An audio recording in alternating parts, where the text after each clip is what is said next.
Hello everyone, welcome to JEE पे जीत series at Learno hub. मैं हूं अद्रिज और मेरे साथ आप पढ़ रहे हो physics for JEE only at learnohub.com, जहां पे आपको मिलते हैं मैथ, फिजिक्स, केमिस्ट्री के सारे लेक्चर्स, सारे वीडियोस बिल्कुल फ्री।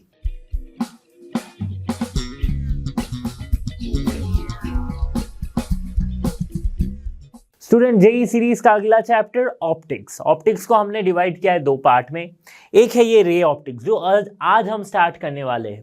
रे ऑप्टिक्स में भी हमने इसके डिवीजन को दो पार्ट्स किए हैं, जैसे कि एक है रिफ्लेक्शन ऑफ लाइट, एक है refraction of light. Reflection of lights में हम पढ़ेंगे मिरर्स के बारे में, स्फेरिकल मिरर्स, इमेज फॉर्मेशन किस तरह से होती है, इन सब चीज़ों को देखेंगे इस वीडियो में, इस पर्टिकुलर वीडियो में। इसके बाद दो और कंसेप्ट ऐड ऑन आएंगे रे ऑप्टिक्स के, जिसमें हम समझेंगे लेंसेज के बारे में, लेंस मेकर फॉर्मूला के बारे में।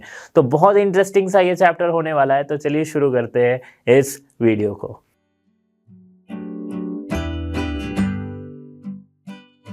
ऑप्टिक्स देखो, हम क्लास 8 से पढ़ते आ रहे हैं ना। ऑप्टिक्स में क्या है, रिफ्लेक्शन क्या है होती है, रिफ्रैक्शन क्या होती है। तो अब ऑप्टिक्स क्या है, लाइट क्या है, इलेक्ट्रोमैग्नेटिक वेव है, ये सब हमें पता है, राइट। तो इस बारे में बहुत ज़्यादा डिटेल में नहीं जाते, सीधा हम स्टार्ट करते हैं इस चैप्टर को रिफ्लेक्शन ऑफ लाइट से। कहाँ से? रिफ्लेक्शन ऑफ लाइट से। तो हमें क्या पता है, लाइट जो है वो किसी भी ऑब्जेक्ट पे टकराती है, दैट मीन्स वहां से वो लाइट वापस रिफ्लेक्ट होती है, और रिफ्लेक्ट होकर जब हमारे आंखों पे आती है तब हम उस ऑब्जेक्ट को देख सकते हैं। ओके, इसीलिए जब लाइट नहीं रहती या फिर अंधेरा रहता है तो हम चीजें देख नहीं पाते। ओके, इतना समझ में आया। अब ये जो रिफ्लेक्शन हो रहा है जिसके वजह से हमें इमेजेस दिख रहे हैं या फिर ऑब्जेक्ट्स दिख रहे हैं, ये रिफ्लेक्शन के कुछ लॉज है, कुछ मतलब दो लॉ है। क्या है वो दो लॉ, ये भी आपको पता ही, आप पहले से पढ़े होंगे कि अगर एक स्मूथ सरफेस से या फिर कोई भी सरफेस से रिफ्लेक्शन हो रही है तो वो जो एंगल ऑफ रिफ्लेक्शन होगा, the angle of the reflected ray is equal to the angle of the incident ray.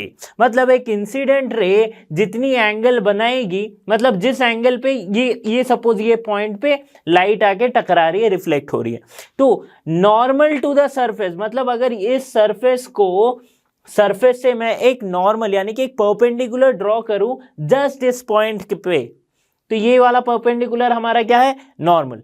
ठीक है, अब इन दोनों के बीच के जो एंगल है, जो इंसिडेंट रे और नॉर्मल के बीच का एंगल जो है, उसे हम कहते हैं क्या, एंगल ऑफ इंसिडेंस।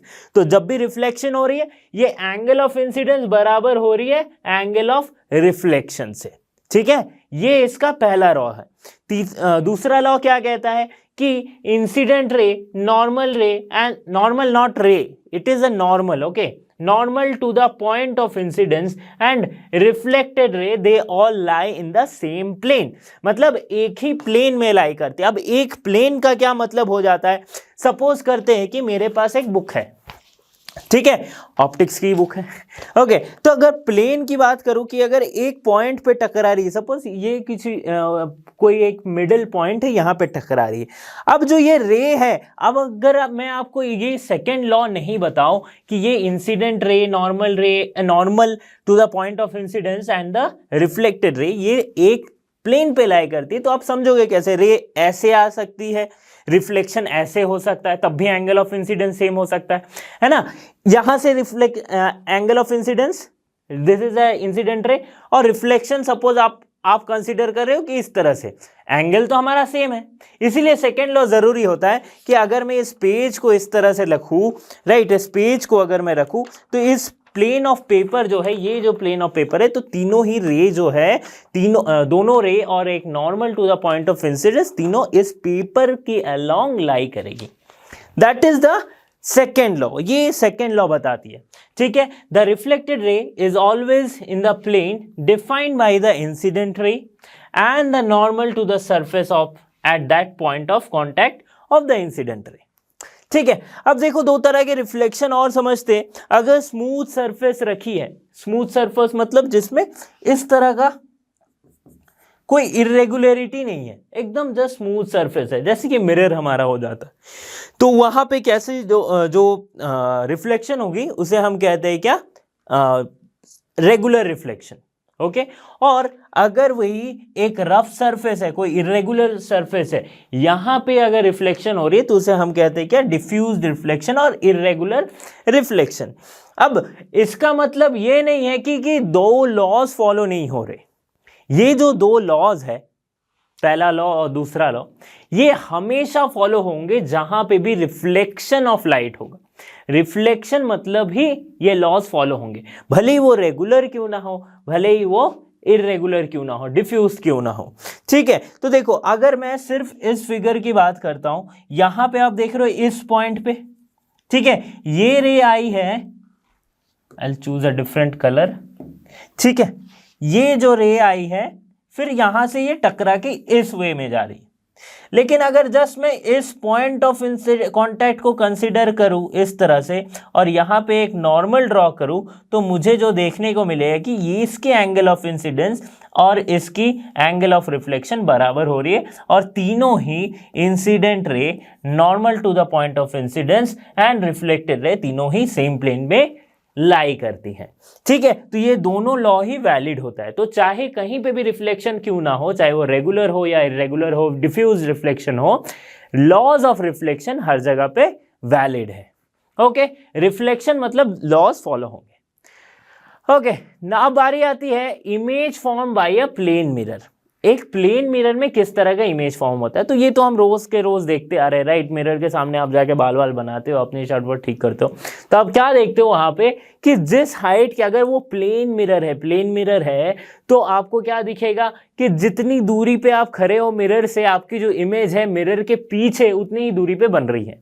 और एक हमें क्या देखने को मिलता है, that is lateral inversion. That means right side seems to be the left side, left in the mirror, and आपकी जो लेफ्ट है वो आपको नजर आएगी कि राइट साइड है। ओके, ये हमें देखने को मिलता है। क्या, इसे क्या कहते हैं, लैटरल इन्वर्जन। ओके, तो इस तरह से देखो इमेज फॉर्म होती है प्लेन मिरर में। बहुत ही सिंपल सी बात है, बहुत ज्यादा इसमें कुछ समझने की है नहीं, ये आप पहले से ही पढ़ते आ रहे हो, राइट। अगर देखो इसमें क्या होती है कि हाइट ऑफ द इमेज जो है वो सेम होती है, राइट। और क्या सेम होती है, object distance and image distance is same. ठीक है, कोई मैग्निफिकेशन नहीं रहता है यहाँ पे प्लेन मिरर में। ओके, और क्या रहता है, एक लैटरल इन्वर्जन रहता है। तो these are the image form by a plane mirror. तो इसके कैरेक्टरिस्टिक्स को समझते हैं, characteristics of image form by a plane mirror. Images form by a plane mirror are always virtual.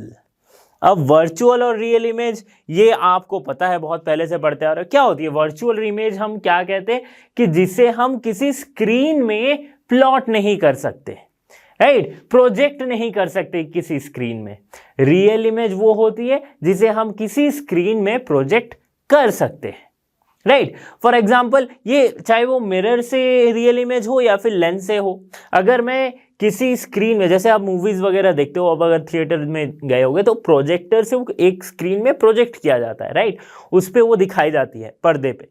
तो इसका मतलब क्या है, ये जो इमेज फॉर्मेशन हो रही है वो रियल इमेज फॉर्म हो रही है, ताकि इसके रियल इमेज जो फॉर्म हो रही है वही स्क्रीन पे आ रही है, वो स्क्रीन पे हम देख पा रहे हैं। बट अगर वर्चुअल इमेज होगा तो उसे स्क्रीन पे प्लॉट नहीं कर सकते। तो ये बेसिक डिफरेंस है। तो प्लेन मिरर जो है वो वर्चुअल इमेज फॉर्म करती है। Okay, now images form by a plane mirror are erect, upright, मतलब स्ट्रेट है। अगर आप सीधे करे हो तो आपके फेस भी आपको सीधा ही दिखा है, ऐसा नहीं कि आप उल्टे लगोगे कि पैर ऊपर सर नीचे, इस तरह से नहीं होता प्लेन मिरर में। ये तो बहुत सिंपल सी चीज है। Images form by a plane mirror are of same shape and size but laterally inverted.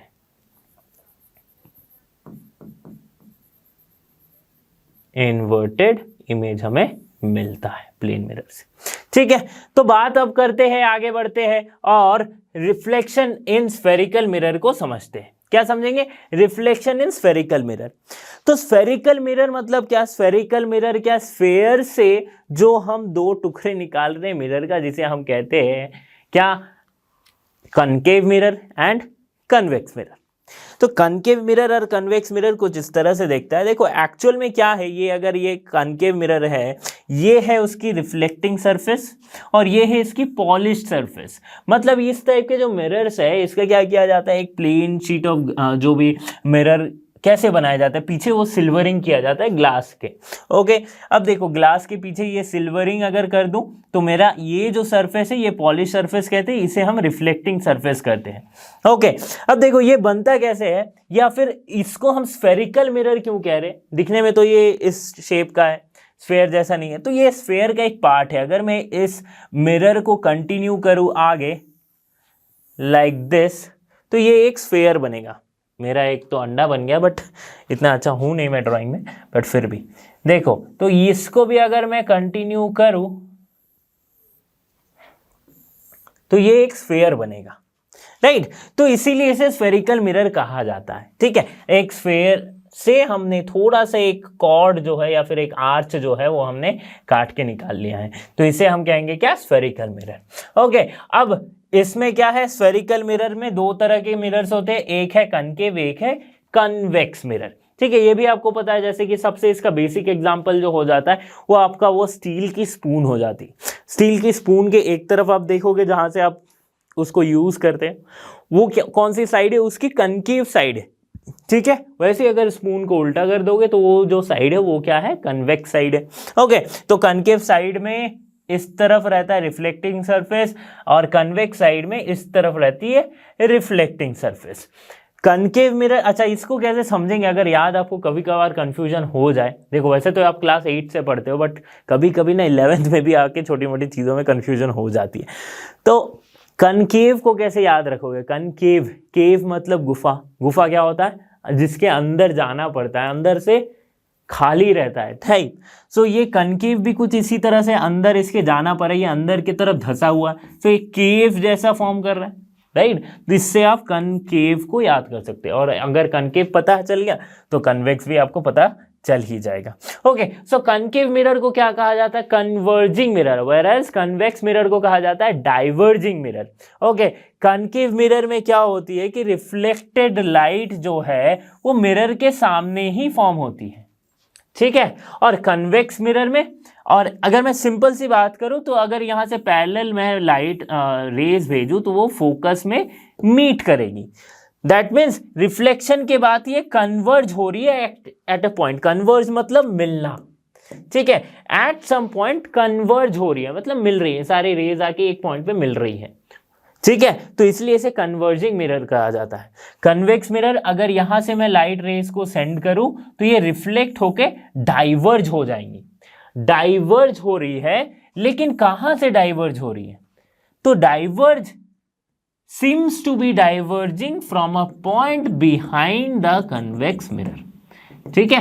अगर मैं इसको एक्सटेंड करूं तो मुझे लगेगा कि अच्छा यहां से रेज जो है वो डाइवर्ज होके जा रही है, राइट। जस्ट इमेजिनरी लाइन है, ऐसा नहीं कि लाइट रे इसी लाइन को फॉलो करके चलती है, राइट। ये एक इमेजिनरी लाइन है for better understanding of image formation.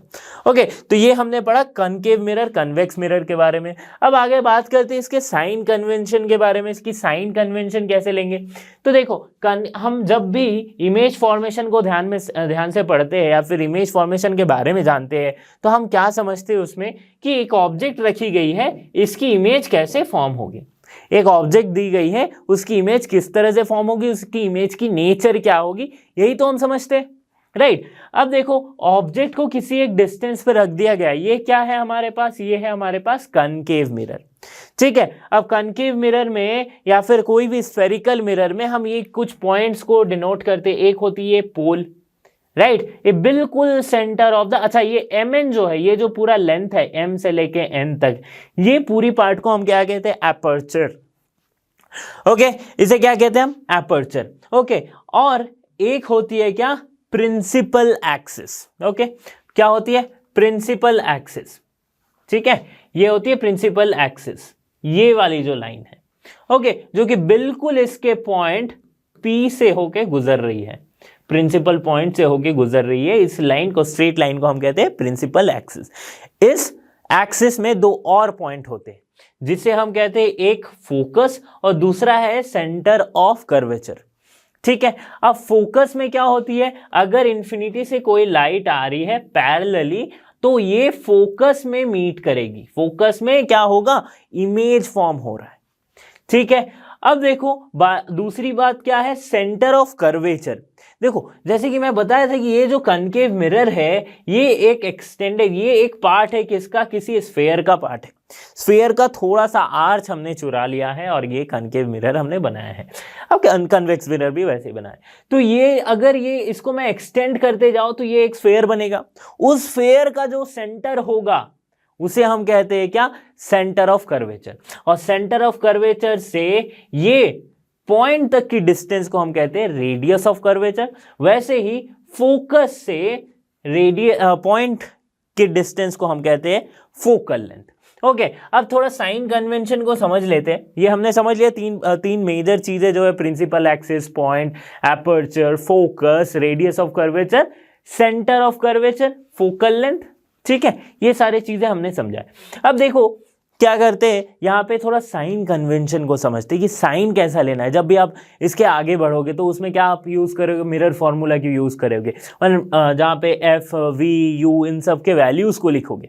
तो इसमें साइन कन्वेंशन पॉजिटिव होगा या नेगेटिव होगा ये समझना बहुत जरूरी है। तो देखो हमेशा पॉइंट से लेके ये क्या है, अच्छा ये कौन सी मिरर दी गई है, ये मिरर दी गई है कनकेव मिरर। अगर डायरेक्शन ऑफ इंसिडेंट लाइट इस तरफ है, ऑब्जेक्ट को यहां पे रखा है, ठीक है, ये ऑब्जेक्ट है।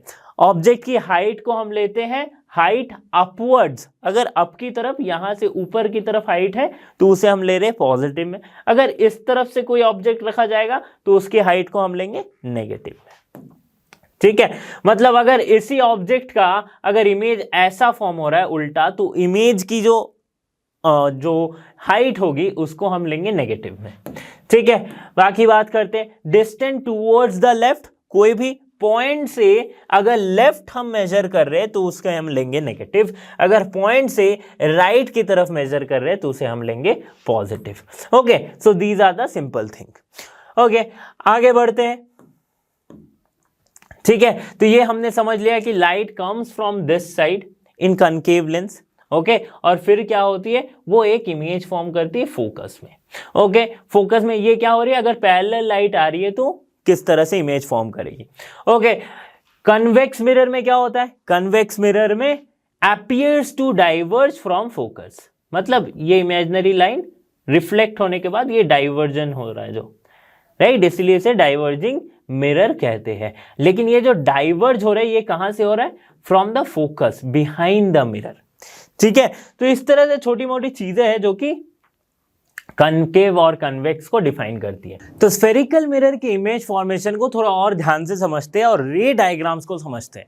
ओके, रे डायग्राम्स मतलब जो भी हम बुक्स में जो भी न्यूमेरिकल्स आप करते हो ना, बेसिकली वो रे डायग्राम्स पे ही बेस रहते हैं ऑप्टिक्स के, राइट। तो रे डायग्राम बनाना या फिर रे डायग्राम्स के रूल को समझना, राइट। जब मैं बचपन में था ना, जब मैं पहली बार ऑप्टिक्स पढ़ रहा था तो मुझे भी पहले बार में समझ नहीं आया था। मुझे लग रहा था कि कहाँ से लाइंस आ रही है, कहाँ को चली जा रही है, कुछ भी ये खिचपिच किया हुआ है, कुछ समझ में नहीं आता था। फिर मैंने इसके रूल्स को जाना तो कंसेप्चुअल क्लैरिटी वहाँ से आया। तो मेरे टीचर ने बताया था, मैं आपको बता रहा हूँ क्या होती है। रे डायग्राम्स में 3 बेसिक रूल्स जो है वो आपको ध्यान में रहना चाहिए। क्या है कि अगर कर्वेचर पे, सेंटर ऑफ कर्वेचर से कोई अगर रे गुजर रही है तो आफ्टर रिफ्लेक्शन वो सेम पाथ को फॉलो करेगी।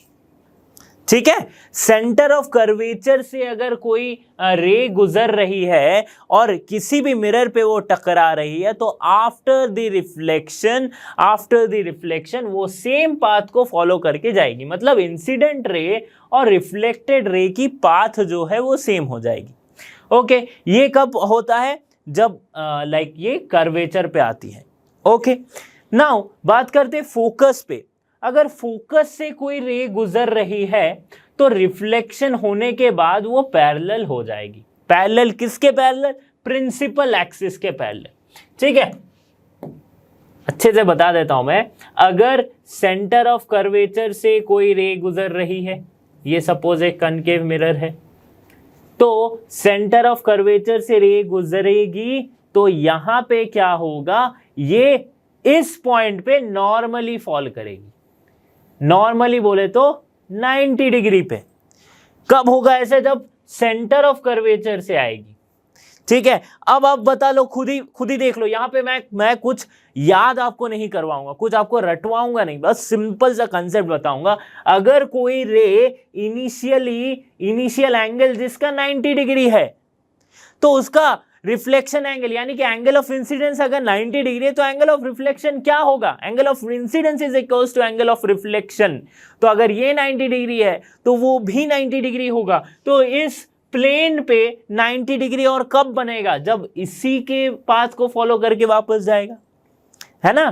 तो ये होती है इसके पीछे की साइंस, या फिर इसके पीछे का जो कंसेप्ट है। ओके, सिंपल से आप याद कर लोगे ना तो आप भूल जाओगे कभी ना कभी। ओके, तो क्या है, जब भी सेंटर ऑफ कर्वेचर से रे ऑफ लाइट क्रॉस करती है, पास करती है, और रिफ्लेक्शन होने के बाद वो सेम पाथ को फॉलो करती है। ओके, क्योंकि इंसिडेंट रे जो है वो एक 90 डिग्री एंगल फॉर्म कर रहा है point of incidence on the mirror पे। ओके, दूसरी बात आती है कि अगर फोकस से कोई रे क्रॉस करे या फिर रिफ्लेक्शन के बाद फोकस से वो क्रॉस कर रही है, तो इसका मतलब क्या हो रहा है कि या तो इंसिडेंट रे अगर parallel to the principal axis है तो वो फोकस से क्रॉस करेगी, और अगर मैं इंसिडेंट रे को ही फोकस से क्रॉस करवाऊं तो आफ्टर रिफ्लेक्शन वो रिफ्लेक्टेड रे जो है वो पैरेलल हो जाएगी किसके? प्रिंसिपल एक्सिस के। ये दो रूल है, राइट। और तीसरा क्या है रे डायग्राम का, कि अगर पॉइंट ऑफ, ये जो पॉइंट है ना जो बीच में है ये P, अगर कोई रे जस्ट किसी एक एंगल से P पॉइंट पे इंसिडेंट हो रही है, मतलब जस्ट इसी पॉइंट पे वो रे आके टकराती है, तो क्या होगा? सिंपल एंगल रिफ्लेक्शन के लॉज फॉलो होंगे, तो इसी तरह से वो भी रिफ्लेक्ट हो जाएगा। तो यहाँ पे हमें क्या पता चलता है? यहाँ पे हमें पता चलेगा ये कि ये जो प्रिंसिपल एक्सिस होगा वो एज अ नॉर्मल काम करेगा अगर कोई भी रे पॉइंट पे इंसिडेंट होती है, और ये क्या हो जाएगी? ये एज अ एंगल बाइसेक्टर भी काम करेगा, ये भी हम कह सकते हैं। ओके, इतना समझ में आ गया कि क्या होती है? तीन rule, curvature, centre of curvature, और फोकस का, और एक पॉइंट का। ठीक है, कन्वेक्स के केस में भी सिमिलर होगा, कन्वेक्स के केस में भी सिमिलर होगा, बट कन्वेक्स और कनकेव मिरर में एक छोटा सा अंतर आ जाता है कि मैं कनकेव मिरर के सामने इमेज रख सकता हूं, ठीक है, और इमेज फॉर्म हो सकता है, और जो कि इसमें नहीं होगा। कन्वेक्स मिरर के केस में ऐसा नहीं होगा। ठीक है, इसके बारे में और समझेंगे जब हम इसके अलग अलग केसेस को समझेंगे। ठीक है, तो स्टार्ट करते हैं। देखो, पहली बात हम यहाँ पे बात कर रहे हैं image formation by a concave mirror. अब आपको नेचर ऑफ इमेज समझ में आएगा ठीक से। तो कनकेव मिरर एक हमने ले लिया है, ठीक है। अब कनकेव मिरर पे क्या किया? पहला केस जो है कि ऑब्जेक्ट एट इंफिनिटी, तो इंफिनिटी से कोई लाइट अगर आ रही है तो हम उसे कंसिडर करते हैं कि वो उस मिरर पे, चाहे कनकेव हो चाहे कन्वेक्स हो, उस मिरर पे वो पैरेलली इंसिडेंट होगी। पैरेलल किसके? उस मिरर का जो प्रिंसिपल एक्सिस है उसके पैरेलल। ओके, तो सपोज करते हैं कि ऑब्जेक्ट एट इंफिनिटी, इसका मतलब जो लाइट रे है वो पैरेलली इंसिडेंट हुई, parallel to the principal axis, ये इंसिडेंट हुई यहाँ पे। अब हम क्या जानते हैं? पैरेलल आई तो फोकस से क्रॉस करेगी, ठीक है। और रे डायग्राम बनाने के लिए दो रेज हम यूज करते हैं, मिनिमम दो रेज यूज करते हैं, ठीक है। ये भी आई तो ये भी यहां से क्रॉस करेगी, ओके। और जो तीसरा, मतलब मिनिमम दो रेज यूज करते, एक और रे आप यूज कर सकते हैं जो कि कर्वेचर से आप क्रॉस करवा सकते हो, राइट, क्रॉस करवा सकते हैं। बट चूंकि ये पैरेलल आई है तो ये फोकस से ही क्रॉस कर रही है, तो इसका जो इमेज फॉर्म होगा ये फोकस पे ही फॉर्म होगा। तो जो दो रेज आप ले रहे हो जिसके थ्रू आप इमेज फॉर्म करवा रहे हो, तो आफ्टर रिफ्लेक्शन वो दो रे जहां पे मीट करेगी वहीं पे इमेज फॉर्म होगा, राइट, वहीं पे इमेज फॉर्म होगा। ओके, तो यहां पे क्या हो रही है? अगर इंफिनिटी में कोई ऑब्जेक्ट है तो इस कनकेव मिरर के फोकस पे वो इमेज फॉर्म होगी, ठीक है। ये था पहला केस। दूसरा केस क्या आता है? ऑब्जेक्ट बियॉन्ड सी, मतलब अब इंफिनिटी पे नहीं है बट सेंटर ऑफ कर्वेचर से बाहर है, मतलब सेंटर ऑफ कर्वेचर के से ज़्यादा डिस्टेंस पे। तो ये है ऑब्जेक्ट हमारी ए बी। जब भी एरो इस तरफ रहेगा अप साइड, तो हमें क्या पता है, इसको क्या करना होता है, हाइट को पॉजिटिव लेनी होती है। और एक चीज़ क्या है, ये अपराइट इमेज मतलब ये इसकी हेड है, ये इसकी टेल है। अगर एक इंसान खड़ा रहेगा तो ये हेड जो है वो एरो के ऊपर साइन को दर्शाती है। ओके, अब देखो बियॉन्ड सी अगर इमेज, अगर ऑब्जेक्ट रही, ये ए बी अगर कोई एक ऑब्जेक्ट है जो कि beyond the curvature, centre of curvature पे रखी गई है, तो हमने क्या कहा कि एक हम लेते हैं फोकस से क्रॉस करवाते हैं, एक रे लेते जो सेंटर ऑफ कर्वेचर से क्रॉस कराते। तो सेंटर ऑफ कर्वेचर से जो क्रॉस करेगी वो वापस उसी पाथ को फॉलो करेगी, और जो पैरेलल जाएगी वो फोकस से होके क्रॉस करेगी। तो इस पॉइंट पे दोनों ही रिफ्लेक्टेड रे मीट कर रही है, तो इमेज जो फॉर्म होगा वो यहां पे फॉर्म होगा। ठीक है, यहां पे फॉर्म होगा। अब देखो ये कैसा इमेज बन रहा है, ये मिरर के सामने बन रहा है, राइट, मिरर के सामने बन रहा है। तो ये एक रियल इमेज है, इसे हम किसी स्क्रीन पे प्रोजेक्ट कर सकते हैं। ओके, और क्या है, इसकी साइज देखो, ए बी कितनी बड़ी थी और ए डैश बी डैश ये छोटी होगी, तो ये डिमिनिश्ड इमेज हो गया। ठीक है, और क्या हुआ, ए बी अपराइट था, राइट, स्ट्रेट था, ये उल्टी हो गई इमेज, राइट, ये इमेज उल्टी हो गई, तो इसे हम कहेंगे इन्वर्टेड इमेज। नेक्स्ट केसेस से मैं रियल को आर लिखूंगा, डिमिनिश्ड को डी लिखूंगा और इन्वर्टेड को आई लिखूंगा। ठीक है, तीसरा केस देखो, ऑब्जेक्ट एट सी, अगर सेंटर ऑफ कर्वेचर पे ही कोई ऑब्जेक्ट रख दी जाए तो क्या सीन हो सकता है। देखो सेंटर ऑफ कर्वेचर से एक हमने पैरेलल लाइन भेजी जो कि रिफ्लेक्ट होके, पैरेलल है तो रिफ्लेक्ट होके फोकस से जाएगी, और एक हमने भेजी कहां से, कर्वेचर से। अब जहां देखो कर्वेचर से क्या क्रॉस कर सकता है, अगर यहीं पे कर्वेचर पे ही हमने ऑब्जेक्ट रख लिया तो कर्वेचर से क्रॉस नहीं कर सकता। तो इसके लिए हमें एक दूसरा रे कंसीडर करना पड़ेगा जो कि हम क्रॉस करवाएंगे फोकस से, और फोकस से अगर क्रॉस करती है तो ये दूसरा वाला रूल था जो मैं बताया था कि अगर कोई रे फोकस से क्रॉस कर रही है, रिफ्लेक्शन होने के बाद ये पैरेलल हो जाएगी। तो ये मीट कर रही है कहां पे, जस्ट जहां पे ऑब्जेक्ट थी जस्ट उसके नीचे ही ये मीट कर गई। मतलब इमेज जो फॉर्म हुआ, भले ही ये रियल इमेज हुआ है और क्या है, डिमिनिश्ड नहीं है बट इन्वर्टेड है। साइज जो है वो दोनों इमेज की सेम है but inverted image. Okay, now तीसरा केस हम अगर चौथा केस अगर कंसीडर करें तो object between centre of curvature and focus. Centre of curvature और फोकस, ये जो दो पॉइंट है इसके बीच में अगर मैं ऑब्जेक्ट रखूं कुछ इस तरह से, तो क्या होगी, एक हमने क्रॉस करवाया कहां से, पैरेलल ले जाके फोकस से, एक हमने क्रॉस करवाया कहां से, कर्वेचर से, राइट। तो ये कुछ यहां पे फॉर्म हो रही है। ठीक है, अब देखो ये जो इमेज है इसकी साइज क्या है, बड़ी है, राइट। तो ये मैग्नीफाइड इमेज हो गया। ठीक है, अगली बार मैग्नीफाइड को मैं m लिख दूंगा। ओके, और क्या हो गया, इन्वर्टेड हो गया, और साथ ही साथ क्या है, रियल इमेज। ठीक है, फिफ्थ केस देखो, ऑब्जेक्ट एट द फोकस, अगर फोकस पे रखूं, फोकस पे ही कोई पॉइंट है, फोकस पे ही कोई ऑब्जेक्ट रखी गई है, तो इसका इमेज जो है वो क्या होगा, इन्फिनिटी पे फॉर्म होगा। तो मैं बता ही नहीं सकता, इन्फिनिटी पे फॉर्म होगा। बट अगर देखोगे तो इन्फिनिटी पे जाके जाके two parallel lines meet at infinity, ये एक थ्योरम है, ये हम जानते हैं, मैथ्स में पढ़े, लाइंस एंड एंगल्स में, राइट, क्लास 7th में पढ़े। तो ये क्या होगी, कहीं पे जाके इन्फिनिटी पे मीट करेगी, तब ये हाईली मैग्नीफाइड इमेज फॉर्म कर सकती है, right. But this is all hypothetical.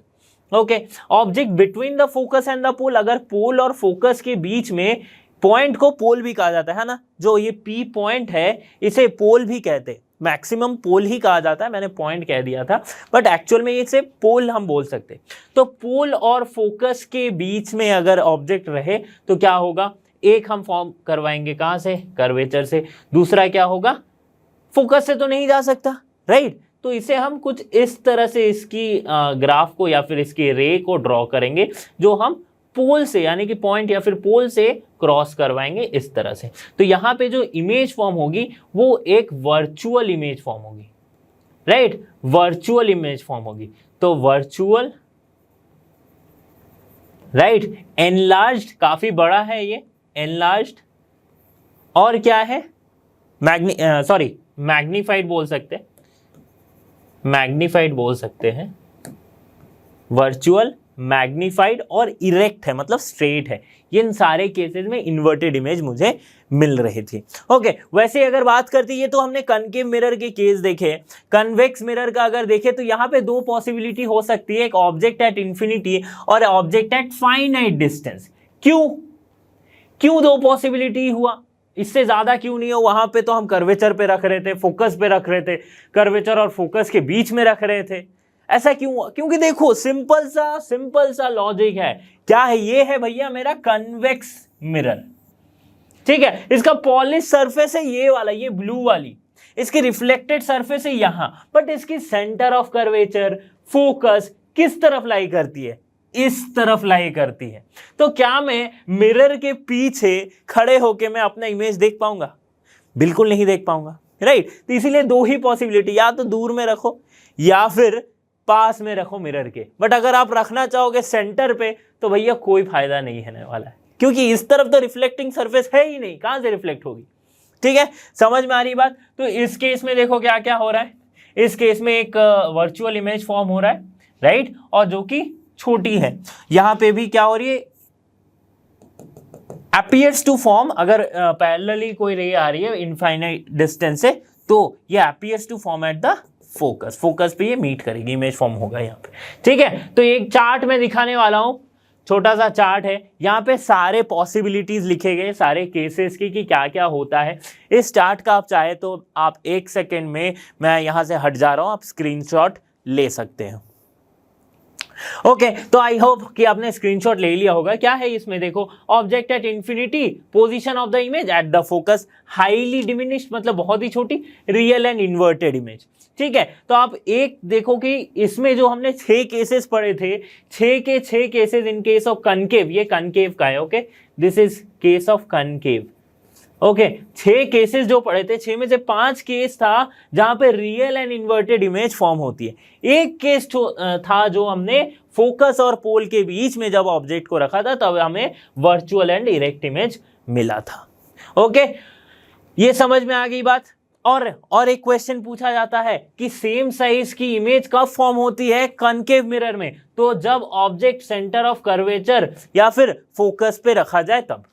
Okay, दूसरी बात करते हैं कन्वेक्स मिरर की। तो एट इंफिनिटी हमने देखा, और eight between infinity and pole के बीच में, मतलब एट फाइनाइट डिस्टेंस पे अगर आप रखो तो क्या फॉर्म होगी। अच्छा, मैं बार बार कभी कभी पॉइंट बोल दे रहा हूं, but you can consider this as pole. P मतलब पोल होता है। ओके,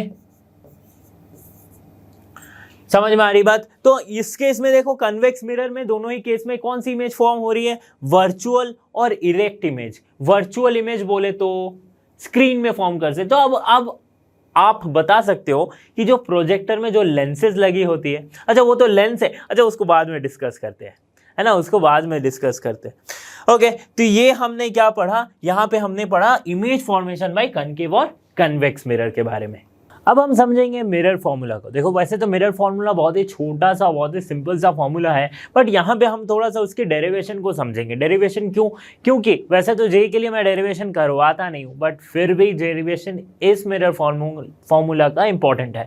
क्यों? क्योंकि इसके अगर आप डेरिवेशन को सीखोगे ना तो आपको समझ में आएगा कि साइन कन्वेंशन को किस तरह से यूज करना है, कब माइनस लगानी है, कब प्लस लगानी है। इससे हेल्प मिलेगी आपको कहाँ पे? जब आप एक्चुअल प्रॉब्लम सॉल्व करोगे, न्यूमेरिकल सॉल्व करोगे रे ऑप्टिक्स के। तो चलिए स्टार्ट करते हैं। तो पहले एक हमने क्या कंसीडर किया है? एक कनकेव मिरर कंसीडर किया है, ठीक है। अब कनकेव मिरर में एक ऑब्जेक्ट रखी हमने ए बी, ठीक है, जिसकी हाइट है ये। ओके, अब क्या किया था, जैसे कि मैंने 3 लॉ बताए थे रे डायग्राम के लिए, तो वैसे ही 3 हमने ड्रॉ किए। एक जा रही है पैरेलल, जो कि वापस रिफ्लेक्ट हो गए, किससे वापस जा रही है? फोकस से, ठीक है, फोकस से रिफ्लेक्ट होके जा रही है। दूसरी क्या है? दूसरी पोल पे आके रिटर्न आ रही है, और ये कहाँ पे मीट कर रही है? जस्ट जहाँ पे फोकस और फोकस वाली ये लाइन है और ये इसकी इंटरसेप्ट है। तो यहाँ पे हमें पता चल गया क्या इमेज बनेगा, और इस इमेज को हमने क्या नाम दिया है? ए डैश बी डैश। ओके, और दूसरी है कर्वेचर से। तो कर्वेचर वाला हम जानते हैं कि सेंटर ऑफ कर्वेचर से जो लाइन जाती है, after reflection it will follow the same path, तो तीनों लाइन एक ही पॉइंट इस इंटरसेक्शन पे मीट कर रही है और यहीं पे हमारी क्या बनेगी, इमेज बनेगी। ओके, तो इमेज यहाँ पे बन रही है। अब देखो इमेज बन रही है तो यहाँ पे दो अगर ट्रायंगल को कंसिडर करते हैं, एक है ये ABC वाला ट्रायंगल, ठीक है, ये आपको दिख रहा होगा ABC ट्रायंगल, और दूसरा आपका है ये A-B-C वाला ट्रायंगल, ठीक है, ये दो ट्रायंगल आपको दिख रहे हैं। अब अगर देखें हम थोड़ा गौर से कि ये दो ट्रायंगल जो है ना, ये सिमिलर ट्रायंगल है। क्या है ये, सिमिलर ट्रायंगल है, because B dash triangle ABC and triangle A-B-C are similar triangle, similar triangle, ठीक है। और कौन सा ट्रायंगल देखो सिमिलर हो रहा है, तो हम यहां पे देख सकते हैं कि ये जो ट्रायंगल है ABP एंड A-B-P, ये ट्रायंगल भी सिमिलर है क्योंकि एक एंगल इनका सेम हो रहा है। ओके, ये वाला एंगल देख लो, वर्टिकली ऑपोजिट एंगल जैसा ये एंगल सेम हो जा रहा है। ओके, अब देखो सिमिलर ट्रायंगल का क्या प्रॉपर्टी होता है, ABP एंड ट्रायंगल A-B-P, ये भी सिमिलर है। अब सिमिलर ट्रायंगल के प्रॉपर्टी से हम ये लिख सकते हैं AB by AB by BC, not AB by BC, this is AB by A-B- equals to BC by B-C। ये होती है क्या, ये कि कहां से लिख सकते हैं हम, यहां से लिख सकते हैं। ओके, तो दूसरे यहां से हम क्या रेशियो लिख सकते हैं, AB by A-B, right. Similar triangle की प्रॉपर्टी होती है और कुछ नहीं है यहाँ पे, BP बाय B-P, ठीक है, ये वाली टर्म सिमिलर, ठीक है, दोनों के केस में आ रहा है। तो मैं यहां से लिख सकता हूं इसको, अगर मैं इक्वेशन 1 मानू, इसको मैं इक्वेशन 2 मानू, तो from 1 and 2 we can write BC by B-C equals to BP by B-P। अब देखो ये BC को कैसे लिख सकता हूं मैं, BC यानी कि पोल से लेके सेंटर ऑफ कर्वेचर की डिस्टेंस, इसको मैं टोटल PB माइनस PC लिख सकता हूं। तो सिंपली मैं लिखता हूं PB माइनस PC, ठीक है, ये मैं लिख दिया। B-C को कैसे लिख सकता हूं, B-C को मैं लिख सकता हूं B-C, ये वाली डिस्टेंस को कैसे लिख सकता हूं, PC माइनस PB-, तो PC माइनस PB-, ये मैं लिख सकता हूं, ठीक है, कोई दिक्कत नहीं इसमें। अब देखो थोड़ा सा यहां पे क्या करते हैं, नामकरण करते हैं। किसका नाम, तो ऑब्जेक्ट डिस्टेंस, मतलब पोल से ऑब्जेक्ट की जो पोल से ऑब्जेक्ट की जो डिस्टेंस है, इसे हम नाम देते हैं U, और पोल से इमेज की डिस्टेंस को हम नाम देते हैं V, ठीक है। अब बारी आती है साइन कन्वेंशन की। तो साइन कन्वेंशन के बारे में जो कह रहा था वो मैं अभी आपको समझाने वाला हूं। देखो, लेट अस कंसिडर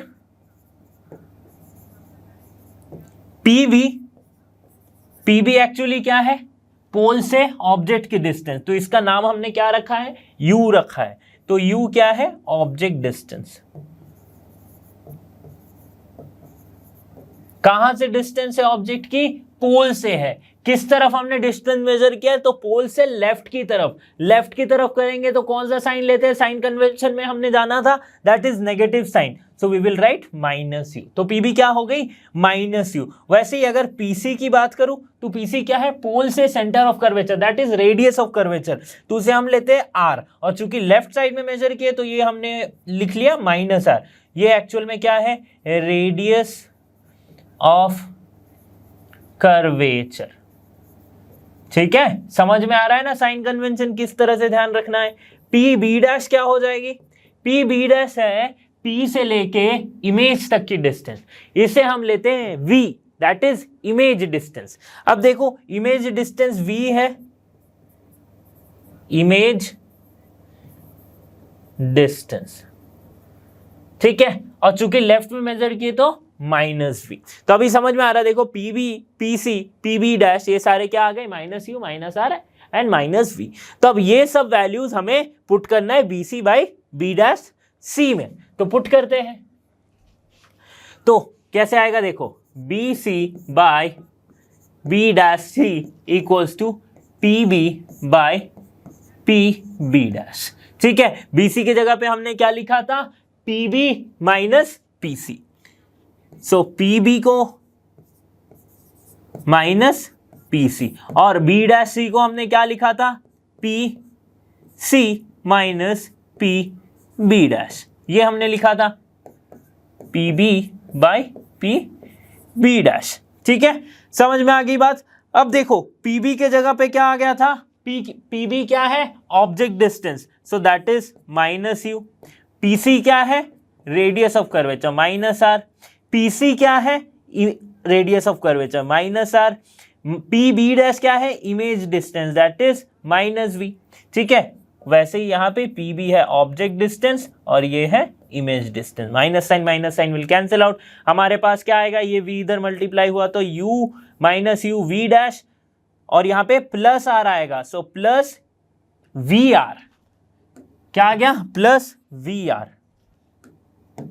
ध्यान से देखो, थोड़ा सा कुछ है नहीं, वैसे सिंप्लीफिकेशन है, ठीक है। ये इस तरह मल्टीप्लाई हो जाएगा, ये इस तरफ मल्टीप्लाई होगा तो माइनस ur प्लस vu, ठीक है। अब देखो क्या हो रही है, vr minus ur equals to 2vu, ये हम लिख सकते हैं, right. vr minus, sorry minus नहीं, यहां पे तो प्लस आ जाएगा, vr plus ur equals to 2vu, ये हम लिख सकते हैं। इस रिजल्ट पे हम पहुंचे हैं। अब देखो क्या करेंगे, यहां पे 2vu जो है, अब अगर मैं uvr से पूरे को डिवाइड करता हूं, कैसे डिवाइड करूंगा, uvr से।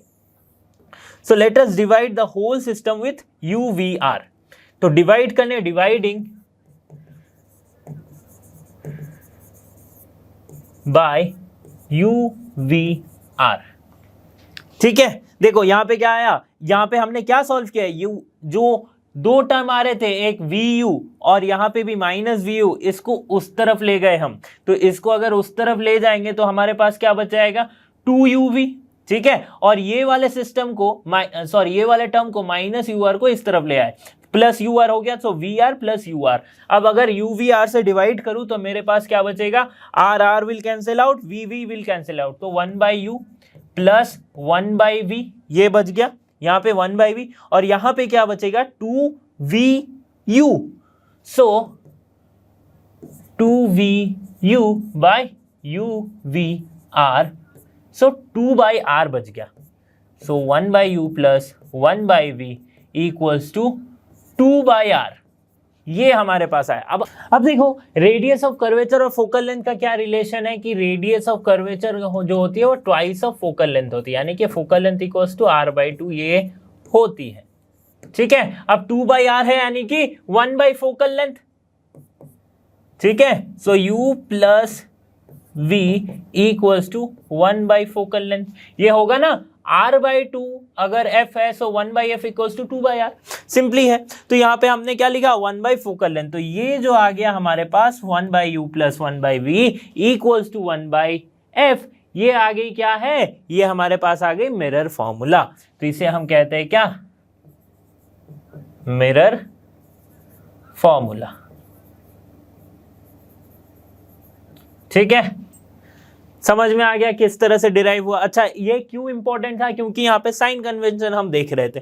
अगर मैं आपको बताऊं कि कन्वेक्स मिरर के केस में क्या होता था, तो कन्वेक्स मिरर में क्या है, इमेज जो है पोल के राइट साइड में है, तो हमें इमेज की डिस्टेंस क्या है, पॉजिटिव लेनी पड़ेगी, ठीक है। इमेज की डिस्टेंस क्या है, पॉजिटिव लेनी पड़ेगी, और मतलब जो हमें यहाँ पे -v लिखा था, यहाँ पे हमें +v लेके ये कैलकुलेशन करना पड़ेगा, ठीक है। सिंपल सा था, ये बहुत ही सिंपल था मिरर फॉर्मूला को डिराइव करना। और इससे हमने क्या सीखा, इससे हमने सीखा कि साइन कन्वेंशन को कैसे यूज करते हैं। ये फॉर्मूला आगे के न्यूमेरिकल सॉल्व करने में बहुत काम आएंगे। मैग्निफिकेशन क्या है? द लैटरल, ट्रांसवर्स और लीनियर मैग्निफिकेशन। कोई भी टाइप की मैग्निफिकेशन हो वो क्या है? एक्चुअली रेशियो है किसका? Height of image to height of object.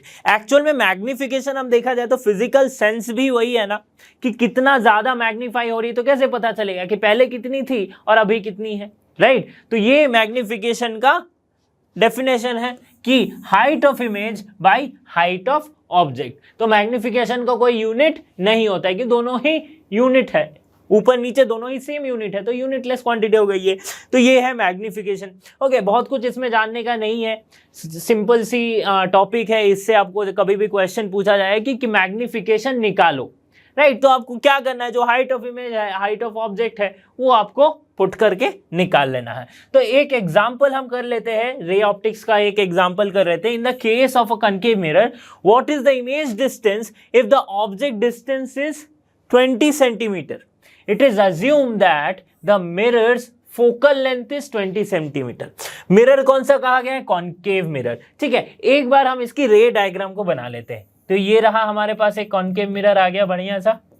ठीक है, कॉनकेव मिरर में क्या है? ये प्रिंसिपल एक्सिस हो गई, ये हो गया पोल। ठीक है, अब क्या कहा गया कि सपोज करते यहाँ पे इसकी फोकस है, ठीक है, और ये है सेंटर ऑफ कर्वेचर C, ये है फोकस F। तो ये इसकी फोकल लेंथ जो दी गई है वो क्या गया है? 20 सेंटीमीटर दी गई है। तो F 20 centimetre, from the pole अगर ले तो -20 सेंटीमीटर हम लिख सकते हैं। ओके, अब बात करते हैं ऑब्जेक्ट डिस्टेंस की। तो ऑब्जेक्ट भी 20 सेंटीमीटर, यानी कि ऑब्जेक्ट को हमने रखा है कहां पे? फोकस पे रखा है। ऑब्जेक्ट को कहां रखा है? फोकस पे। Object distance u equals to -20 centimetre. ठीक है, अब सिंपल सी बात है, कनकेव मिरर में ऑब्जेक्ट अगर फोकस पे है तो कैसा इमेज फॉर्म हो सकता है? तो एक हम क्रॉस करवाते हैं, यहां से गई इस तरफ, ठीक है। दूसरा हम क्या करते हैं? इसको क्रॉस करवाते हैं, पैरेलल से जाएगी तो, अगर पैरेलल गई तो ये फोकस से क्रॉस करेंगे। ठीक है, तो यहां से हमें क्या पता चल रहा है कि ये जो है भाई, ये तो इनफाइनाइट डिस्टेंस को जा रही है ना? इनफाइनाइट डिस्टेंस को जा रही है, मतलब इमेज जो फॉर्म होगा वो इन्फिनिटी में होगा। इसका मतलब इमेज डिस्टेंस v जो है वो इन्फिनिटी आना चाहिए। ठीक है, यही तो आना चाहिए। मैथमेटिकली भी देख लेते हैं। तो मैथमेटिकली के लिए हम क्या जानते हैं? 1/u plus 1/v equals to 1/f। So 1/u हमें पता है, that is -1/20 plus 1/v equals to -1/20। ठीक है, सो 1/v क्या आ जाएगा?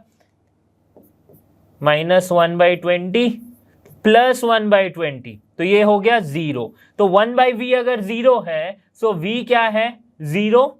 1/v अगर 0 है तो v क्या है? इन्फिनिटी। ठीक है, v क्या है? इन्फिनिटी है। ठीक है, समझ में आ गई बात? v कैसे इनफाइनाइट डिस्टेंस आ गया? सो हमारा प्रैक्टिकली जो हम सोच रहे थे, थ्योरेटिकली भी मैच करके, थ्योरेटिकली यानी कि मैथमेटिकली भी मैच करके, समझ में आ गया? बहुत ही सिंपल सा क्वेश्चन था वैसे तो, बट इससे कॉन्सेप्ट आपका क्लियर हो जाएगा। अब अगर मैग्निफिकेशन निकालने बोला जाए, ठीक है, मैग्निफिकेशन निकालने बोला जाए तो मैग्नीफाई कितने टाइम्स हो जाएगा? Height of image by height of object. तो हाइट ऑफ इमेज तो आगे भाई इन्फिनिटी, हाइट ऑफ ऑब्जेक्ट है यहाँ पे जो भी दी गई है, दैट इज कुछ भी। अगर ऑब्जेक्ट की हाइट सपोज कर लेते h है तो हाइट ऑफ ऑब्जेक्ट क्या है? h दी गया है, तो मैग्निफिकेशन भी इनफाइनाइटली मैग्नीफाइड हो जाएगा। ठीक है, तो इसी तरह से क्वेश्चन को सॉल्व करना है। इजी क्वेश्चन पूछा जाता है रे ऑप्टिक्स से। तो स्टूडेंट्स, यहाँ पे हमने रे ऑप्टिक्स का पहला पार्ट खत्म किया है, रिफ्लेक्शन ऑफ लाइट का। तो इसी तरह के वीडियोस के लिए आपको लर्नो हब के साथ बने रहना पड़ेगा, क्योंकि लर्नो हब फ्री है पर बेस्ट है। So thanks for being here and have a great day.